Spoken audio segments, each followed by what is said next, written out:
Well, hello and welcome to another video. And this was not a video I had planned to make today. This wasn't even anything that I knew about until it happened this morning. But I wanted to take a time here today to talk about this situation, what's going on, because it's pretty impactful and it's affecting obviously a lot of jobs in the game industry, and it's affecting, you know, one of the big three. So what the fuck's going on with Microsoft? And what's going on with closing these studios, right? So let's just dive right into it. So right here, take it from IGN. Microsoft closes Redfall developer Arcane Austin, Hi-Fi Rush developer Tango Gameworks, and more in devastating cuts at Bethesda. That's right, they have closed, they have shuttered and switched around 4 different studios. So obviously Tango Gameworks is no more. The makers of last year's disastrous Redfall, Arcane Austin, were shut down.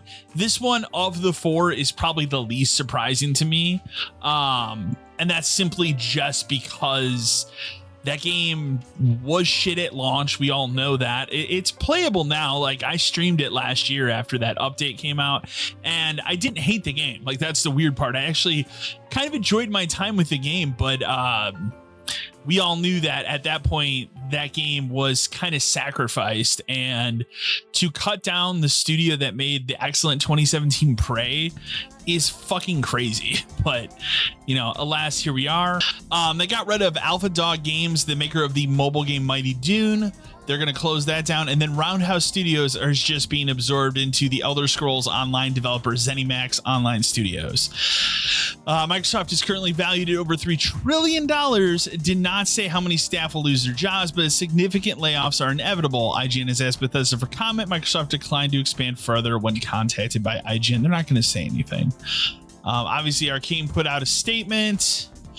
The most fucked up part about that: Redfall players who purchase the Hero Pass as part of the Premium Bite Back Edition or the Premium Bite Back upgrade will be eligible to receive the value of the upgrade. So basically, they're gonna make good on that by giving those customers that money back, and that's a good thing because that's never going to be made like that. That's something that people purchased that is never going to happen. So at least they're doing that for those customers. But like, how many people still a good move on their part. And then they put out this statement: the reprioritization of titles and resources means a few teams will be realigned to others, and that some of our colleagues will be leaving us. This came out from Matt Booty, who sent this out as an email, and let's just go over this email because it's kind of wild. That this was all done via an email, right?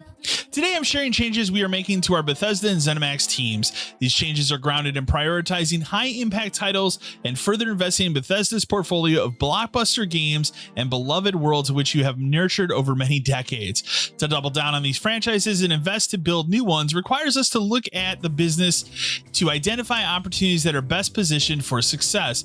The reprioritization of titles and resources means a few teams will be realigned to others, and some of our colleagues will be leaving us, aka we're only going to make Fallout, Skyrim, Starfield, and those types of games. That's what this means here. Here are the changes going into effect. Arcane Austin, the studio will close with some members of the team joining other studios to work on projects across Bethesda. Arcane Austin has a history of making impactful and innovative games to its pedigree that everyone should be proud of. Redfall's previous update will be its last as we end all development on the game. The game and its service will remain online for players to enjoy, and we will provide make good offers to players who purchase the Hero DLC, as I just discussed. Alpha Dog Studios, the studio will also close. We appreciate the team's creativity in bringing Doom to new players. Mighty Doom will sunset on August 7th, and we will be turning off the ability for players to make any purchases in the game. Tango Gameworks. This was the most shocking one, honestly. Tango Gameworks will also close. We are thankful to their contributions to Bethesda and players around the world. Hi-Fi Rush will continue to be available to players on the platforms it is today. And finally, Roundhouse Games. The team at Roundhouse Games will be joining ZeniMax Online Studios. Roundhouse has played a key role in many of our recent game launches, and bringing them into ZOS will work on the Elder Scrolls Online will mean we can do even more to grow that world that billions of players call home. With the consolidation of our Bethesda studio teams so that we might invest more deeply in our portfolio of games and new IP, small number of roles across select Bethesda publishing and corporate teams will also be eliminated. Those whose roles will be impacted will be notified today, and we ask that you please treat your departing colleagues with respect and compassion. We will provide our full support to those who are impacted today in today's notifications and through their transitions, including severance benefits informed by local laws, aka they're doing the bare fucking minimum. These changes are not a reflection of the creativity and skill of the talented individuals as the teams or the risks they took to try new things. I acknowledge that these changes are also disruptive to the various support teams across ZeniMax and Bethesda that bring our games to market. We are making these tough decisions to create capacity to increase investment in other parts of our portfolio and focus on our priority games. Bethesda remains one of the key pillars of Xbox with a strong portfolio of amazing games and thriving communities. As we look to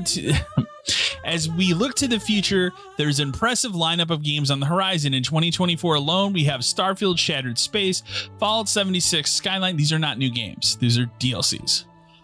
Indiana Jones and the Great Circle, and the Elder Scrolls Online Golden Roll. So there's one game and 3 DLCs.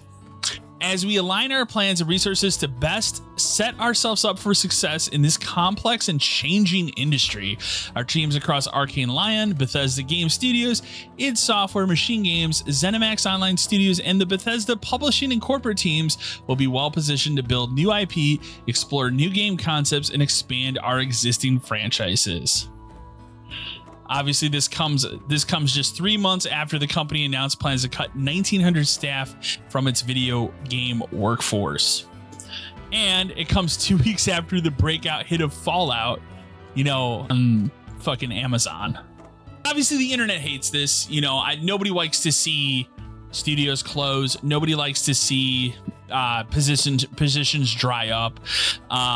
It's shit. And I think the main reason I want to make this video today, and I saw an article today of all places, Kotaku, and 99.9%, you guys know I fucking hate Kotaku. I hate everything they stand for. But every once in a while, a news article headline or something comes out of there that actually isn't the worst fucking thing. And the thing that came out today that I want to say, and I agree with, and I think this is what we should be prioritizing now, is I think we need to stop giving Phil Spencer a pass. I mean, literally 10 months, 10 months to almost right now. I believe it was March of 2014. It could have been April, but that's when he took over, right? Took over the Xbox division. And don't get me wrong, Phil Spencer brought a lot of good changes and, in all honesty, kept this brand alive for another decade. But as you can see, this brand is dying. We've bought too many studios. We're trying to consolidate things, but obviously just pump out the things that make money. And this isn't just a Microsoft problem. This is an industry problem, okay? AAA is dying. We've been talking about it all year, but this is the sad state of reality. When the budgets explode for games, and the development time has increased from 3 years to 5 years, and now some games are taking up to 7 years to make, it's fucking ridiculous. Phil Spencer has been given a pass many times, and I think it's time to stop giving that pass.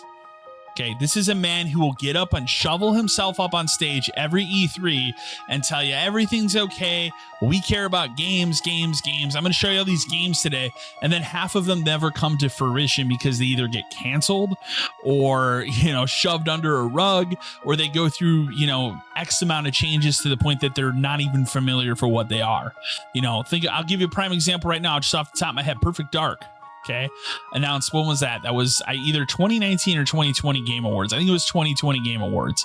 Okay. Perfect Dark, developed by their big quadruple A studio that pretty much doesn't exist anymore, in my opinion. The Initiative. Where the fuck is that game? Yeah, it's not happening. Let's be fair.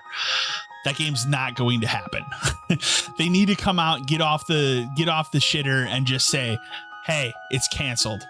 I'd rather them be honest at this point with us and come out and say, hey, these games that we announced, sorry, they're not happening. Look at how long it took Fable to come out, and it's still not out. Obviously it's coming, but it's not here yet. We get these promises time and time again from this side of it, and then nothing happens. At the same time, your brand is in the fucking toilet, okay? Xbox owners right now are at the lowest point they've ever been. I'd argue right now it's lower than the 2013 Xbox One reveal, between a brand that is having an identity crisis, like literally an identity crisis right in front of you, because they cannot just come out and say, hey, we want to just be a publisher. I mean, for fuck's sake, if that's what you want to do, then just announce it, rip off the Band-Aid. Hey, guess what, guys? We're pulling a Sega. You know, instead of just to continue to be like, no, we care about the customer. We care about making a box. Our next fucking system is going to be the most mind-blowing thing. They've said that a couple times now.